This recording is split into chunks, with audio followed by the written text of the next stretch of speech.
Hello friends, मैं Prashant Singh VPS education में आप लोगों का स्वागत करता हूं।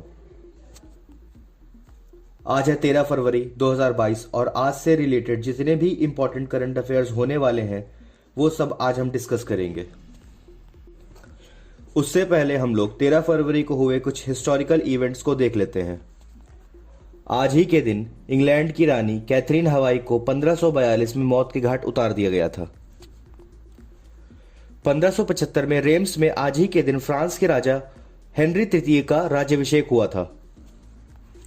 13 फरवरी 1601 में लंदन में ईस्ट इंडिया कंपनी की पहली यात्रा का नेतृत्व जॉन लेकास्टर ने किया था।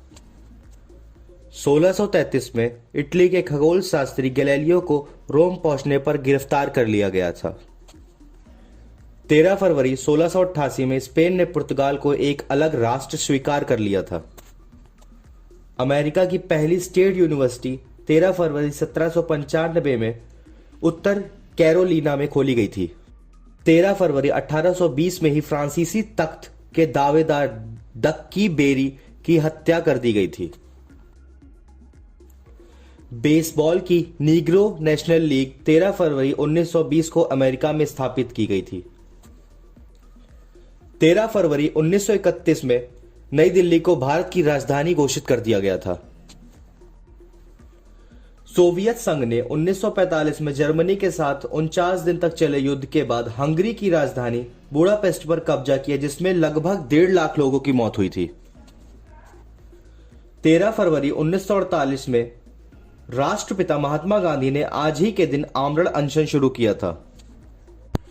बच्चों की पसंदीदा बार्बी डॉल की बिक्री 1959 में 13 फरवरी से शुरू की गई थी। 13 फरवरी 1966 में सोवियत संघ ने पूर्वी कजाकिस्तान में परमाणु परीक्षण किया। तुर्की ने 1975 में साइप्रस के उत्तरी भाग में अलग प्रशासन स्थापना की। पूर्व प्रधानमंत्री इंदिरा गांधी ने 1984 में नौसेना के लिए भारत स्थित मझगांव डाक का शुभारंभ किया।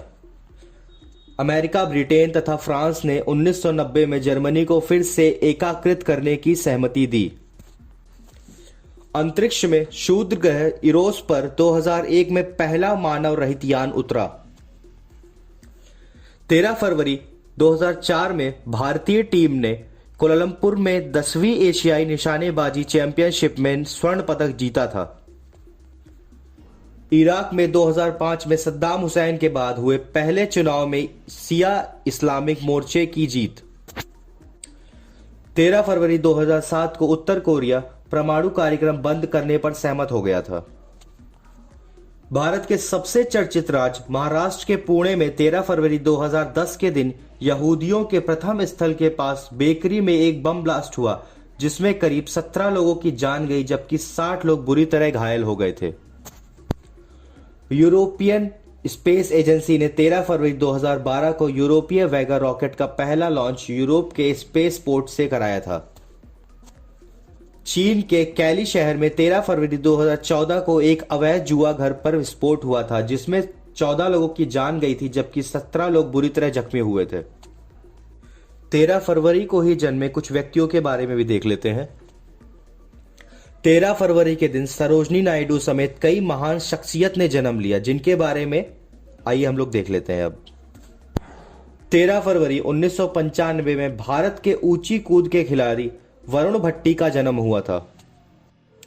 13 फरवरी में 1879 में भारत की कोकिला कहे जाने वाली स्वतंत्रता सेनानी सरोजनी नायडू का जन्म हुआ था। 13 फरवरी 1915 में भारत के प्रसिद्ध कवियों, लेखकों और साहित्यकारों में से एक गोपाल प्रसाद व्यास का जन्म हुआ।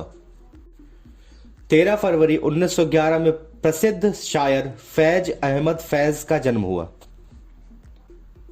13 फरवरी 1916 में ही भारतीय सेना के कमांडर जगजीत सिंह अरोड़ा का जन्म हुआ।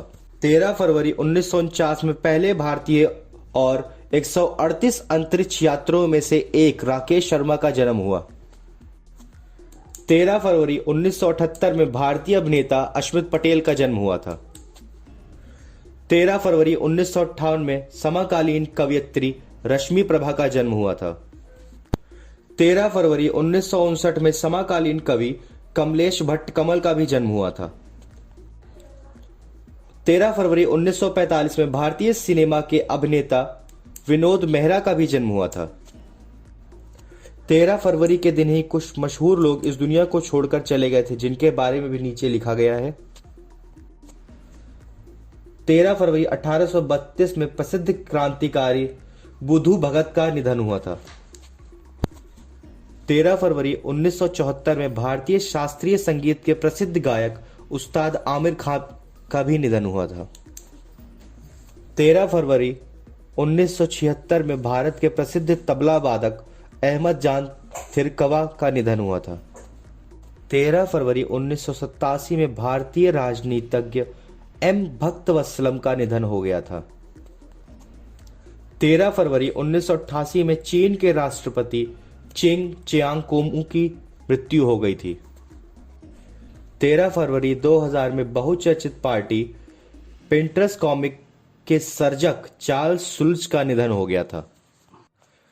13 फरवरी 2008 में हिंदी सिनेमा के हास्य कलाकार राजेंद्र नाथ का भी निधन हो गया था। निर्देशक बाल महेंद्र का 13 फरवरी 2014 में मृत्यु हो गई थी।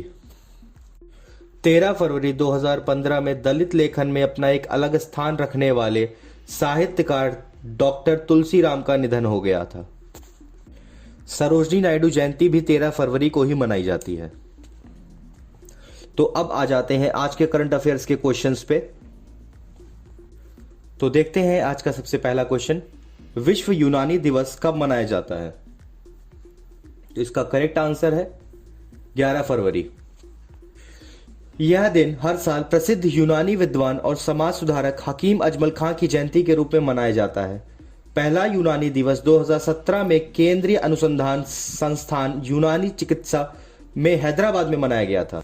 आइए कुछ बातें हकीम अजमल खां के बारे में भी देख लेते हैं। जैसे इनके बारे में बोला जाता है कि यह एक प्रसिद्ध भारतीय यूनानी चिकित्सक, महान विद्वान, समाज सुधारक, लोकप्रिय स्वतंत्रता सेनानी, यूनानी चिकित्सक, शिक्षाविद और यूनानी चिकित्सक पद्धति के वैज्ञानिक अनुसंधान के संपादक थे। इसके अलावा हकीम अजमल खां नई दिल्ली के जामिया मिलिया इस्लामिया के संपादक भी थे। चलते हैं अपने दूसरे क्वेश्चन पे। विज्ञान में महिलाओं और लड़कियों का अंतर्राष्ट्रीय दिवस कब मनाया जाता है? तो इसका सही आंसर है 11 फरवरी। यह दिवस पहली बार 2016 में मनाया गया था। इसका उद्देश्य लड़कियों को विज्ञान में आगे लाना है। तो चलते हैं अपने थर्ड क्वेश्चन पे। अटल बिहारी वाजपेयी नामक पुस्तक किसने लिखी है? तो इसका राइट आंसर है सागरिका घोष। अटल बिहारी वाजपेयी जी का जन्म 25 दिसंबर 1924 में भारत के मध्य प्रदेश राज्य में स्थित ग्वालियर के सिंधी की छावनी में हुआ था। उनके पिता का नाम कृष्ण बिहारी वाजपेयी और उनकी माता का नाम कृष्णा देवी था। इस पुस्तक को लिखने में 3 साल लगे हैं। अटल बिहारी वाजपेयी जी भारत के पूर्व प्रधानमंत्री भी रह चुके हैं। भारत के किस शहर को पहला बुलेट ट्रेन स्टेशन मिलेगा? तो इसका सही आंसर है सूरत। बुलेट ट्रेन स्टेशन दिसंबर 2024 तक तैयार हो जाएगा। सूरत गुजरात राज्य का एक प्रमुख शहर माना जाता है। इस शहर से तापी नदी होकर गुजरती है। सूरत कपड़ा उद्योग और डायमंड कटिंग और पॉलिशिंग के लिए ज्यादा प्रसिद्ध है। भारत का पहला बुलेट ट्रेन रूट कौन सा होगा? तो इसका सही आंसर है मुंबई अहमदाबाद। मुंबई से अहमदाबाद बुलेट ट्रेन परियोजना 508.17 किलोमीटर है। दुनिया का सबसे भीड़ भाड़ वाला शहर कौन सा बन गया है टाम टाम ट्रैफिक इंडेक्स रैंकिंग 2021 के अनुसार? तो इसका राइट आंसर है इस्तांबुल। इस्तांबुल तुर्की में है। इस इंडेक्स में मुंबई 5वें स्थान पर और बेंगलुरु 10वें स्थान पर है। कितने ऑनलाइन पाठ्यक्रम शुरू करने के लिए एसबीआई ने एनएसई एकेडमी के साथ समझौता किया है? तो इसका सही आंसर है 5। एसबीआई की स्थापना 1 जुलाई 1955 में हुई थी। इसका मुख्यालय मुंबई में है। एसबीआई के अध्यक्ष दिनेश कुमार खारा हैं। 10,000 फीट से ऊपर दुनिया का सबसे लंबी राजमार्ग सुरंग कौन सी बनी हुई है? तो इसका राइट आंसर है अटल टनल। अटल टनल की लंबाई 9.02 किलोमीटर है। यह रोहतांग पास के पास बनी हुई है। एनएसडब्ल्यूएस के साथ एकीकृत होने वाला पहला केंद्र शासित प्रदेश कौन सा बना है? तो इसका सही आंसर है जम्मू एंड कश्मीर। एनएसडब्ल्यूएस का फुल फॉर्म है national single window system. Jammu Kashmir के उपराज्यपाल मनोज सिन्हा ने यह लॉन्च किया है। राष्ट्रीय कर्मी मुक्ति दिवस 2022 कब मनाया गया है? तो इसका राइट आंसर है 10 फरवरी।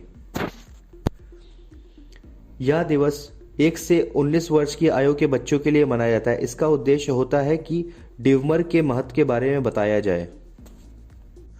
45वां अंतर्राष्ट्रीय कलकत्ता पुस्तक मेला कब से शुरू होगा? तो इसका सही आंसर है 28 फरवरी। इस वर्ष फोकल थीम बांग्लादेश है। बांग्लादेश दिवस 3 और 4 मार्च को मनाया जाएगा। मद्रास उच्च न्यायालय के मुख्य न्यायाधीश कौन बने हैं? तो इसका राइट आंसर है मुनीश्वर नाथ भंडारी। कानून मंत्रालय ने आंध्र प्रदेश, उड़ीसा और मध्य प्रदेश उच्च न्यायालय के न्यायाधीश के रूप में कुल 13 अधिवक्ता और 3 न्यायिक अधिकारियों की नियुक्ति को भी अधिसूचित किया है। वन ओशन समिट की उच्च स्तरीय बैठक को किसने संबोधित किया है? तो इसका सही आंसर है नरेंद्र मोदी। यह बैठक 9 फरवरी से 11 फरवरी तक चली है। राष्ट्रीय युवा सशक्तिकरण कार्यक्रम की योजना को कितने और सालों के लिए जारी रखने की निर्णय किया गया है? तो इसका सही आंसर है 5 वर्ष। अब यह कार्यक्रम 2025-26 तक चलेगा। यह योजना के लाभार्थी 15 से 29 साल के युवा हैं। 2021 में दुनिया के केंद्रीय बैंकों में सोना खरीदने के मामलों में भारतीय रिजर्व बैंक का रैंक क्या था? तो इसका सही उत्तर है दूसरा स्थान था। इसका सबसे बड़ा खरीदार सेंट्रल बैंक ऑफ थाईलैंड है। So guys, thanks for watching my video and keep preparing and be motivated. Guys, आपको मेरी वीडियो का कंटेंट अच्छा लगा हो तो मेरी आप लोगों से एक रिक्वेस्ट है कि आप मेरे चैनल को सब्सक्राइब ज़रूर कर लें, जिससे आपको मेरी आने वाली हर वीडियोस का नोटिफिकेशन मिल सके।